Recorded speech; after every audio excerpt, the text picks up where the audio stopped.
खबर चरखी दादरी से है, जहां पर डीएपी के बाद अब यूरिया की किल्लत बनी हुई है।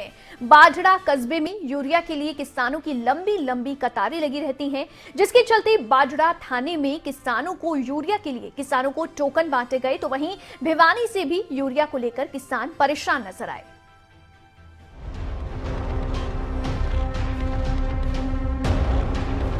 हरियाणा के कई जिलों में डीएपी के बाद यूरिया की किल्लत बनी है। तस्वीरों में नजर आ रहे किसान सुबह ही खरीद केंद्रों पर उमड़ जाते हैं, शाम तक लंबी लाइनों में लगकर मायूस घर लौटते हैं। ये तस्वीरें चरखी दादरी में बाढ़ड़ा कस्बे की गांव धनासरी स्थित खाद भंडारण केंद्र पर किसानों की भीड़ उमड़ी तो सहकारी समिति के प्रबंधकों को पुलिस को बुलाना पड़ गया।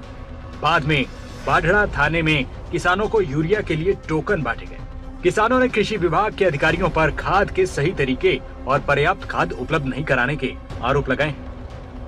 जैसे हमारे गांव में जो सोसाइटी है उसमें लगे हुए थे, खाद नहीं मिल रही, खाद के लिए बहुत परेशान हैं। इसलिए अभी भी हमारे सरकार से रिक्वेस्ट है कि भाई हमारे खाद की हमारे कृपा करें। सरकार से यही मांग कर रहे हैं जी कि भाई जल्दी से जल्दी खाद की व्यवस्था करें। भिवानी से भी कुछ ऐसी ही तस्वीरें सामने आई हैं। डीएपी और यूरिया खाद की कमी के चलते किसान परेशान हैं। सरकार की व्यवस्था पर सवाल खड़े किए जा रहे हैं। हैरानी की बात यह है कि भिवानी में सबसे ज्यादा समस्या खुद कृषि मंत्री जेपी दलाल के विधानसभा क्षेत्र लोहारू में यूरिया लेने वाले किसानों की लंबी लाइनें की तस्वीरें हर रोज सामने आ रही हैं। गेहूं और सरसों की फसलों पर यूरिया की इस समय सख्त जरूरत है। इसे लेकर किसान अल सुबह यूरिया की सरकारी दुकानों और सोसाइटी में सामने लंबी लाइनें लगाकर खड़ते हैं। घंटों लाइनों में धक्का मुक्की होती है, बावजूद इसके किसानों को मायूस ही लौटना पड़ता है।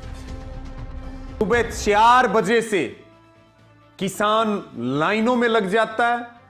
या तो यूरिया मिलती नहीं है, मिलती है तो ज्यादा रेट पे मिलती है, आवाज उठाओ तो पुलिस के लाठी डंडे पड़ते हैं, और भयंकर सर्दी में लाइन में खड़े होना और यूरिया के साथ दूसरी चीजें थोप करके किसान की लूट करना।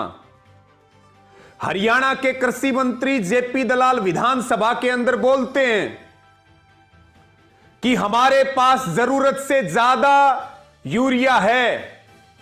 उनकी खुद की विधानसभा लोहारू में एक भी गांव, एक भी कस्बा बाकी नहीं है जहां पर 500 मीटर से लेकर के और 2.5-3 किलोमीटर की लाइनें ना लगती हो। आप रोज सोशल मीडिया पे वीडियो में देखते हैं। एक तरफ किसानों का कहना है कि उन्हें ना तो समय पर डीएपी मिल रही है और ना ही अब यूरिया मिल रही है। दूसरी तरफ प्रशासन का दावा है जैसे ही जिले में खाद पहुंचती है उसका वितरण होता है। भिवानी से जगबीर खनगस और चरखी दादरी से प्रदीप साहू की रिपोर्ट। खबरें अभी तक।